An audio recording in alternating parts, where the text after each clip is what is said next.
네, 도널드 트럼프 미국 대통령이 미국산 대두 수입을 중단한 중국에 대한 보복 조치를 검토하고 있다고 밝혔습니다. 그러면서도 한편으로는 무역 갈등을 풀어나갈 수 있을 걸로 전망했는데요. 자세한 내용은 국제부 취재기자 연결해 들어보겠습니다. 최진경 기자.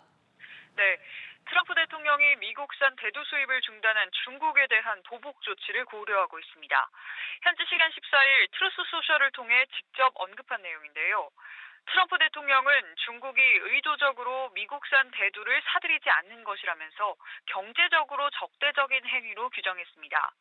그러면서 식용유를 포함해 기타 무역 관련 분야에서 중국과 거래를 끊을지 검토하고 있다고 밝혔습니다. 경계심을 완전히 내려놓진 않았지만 한편으로는 중국과의 무역 갈등을 풀어나갈 수 있을 걸로 자신했는데요. 직접 들어보시죠.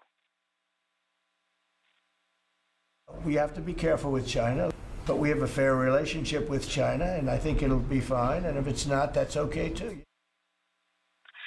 미국 무역대표부도 미중 갈등의 향방을 긍정적으로 전망했습니다. 지난 13일 양측의 고위급 실무 당국자들이 소통을 했고 중국과의 대화에서 경로를 찾는 데 성공적이었다고 설명했는데요. 또 양국 정상이 이달 말 경주에서 열리는 에이펙 계기에 만나기 위해 예정해둔 시간이 있다면서 회담이 성사될 여지를 남겼습니다. 네, 한편 트럼프 대통령은 앞서 이스라엘 연설에서 우크라이나 평화에 집중하겠다고 밝혔었는데요. 이와 관련해서 러시아 크렘린궁이 입장을 냈다고요. 네, 러시아 크렘린궁은 가자지구 휴전을 이룬 뒤 우크라이나 평화에 집중하겠다는 트럼프 대통령의 의지를 환영한다고 밝혔습니다. 트럼프 대통령이 지난 13일 이스라엘 의회 연설에서 우크라이나 종전 노력에 집중하겠다고 말한 걸 짚은 건데요. 직접 들어보시죠.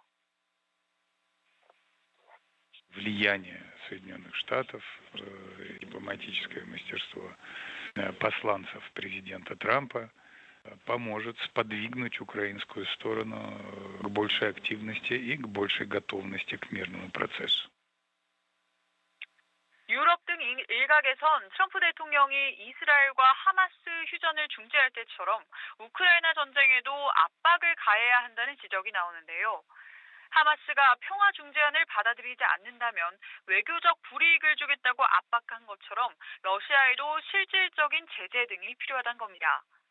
한편 트럼프 대통령은 블라디미르 푸틴 러시아 대통령을 향해 왜 이 전쟁을 계속하는지 모르겠다면서 또다시 실망감을 드러냈습니다. 이번 전쟁으로 러시아의 경제가 무너질 것이라고 전망하기도 했는데요. 반면 우크라이나에 대해서는 비교적 호의적인 입장을 내비쳤습니다.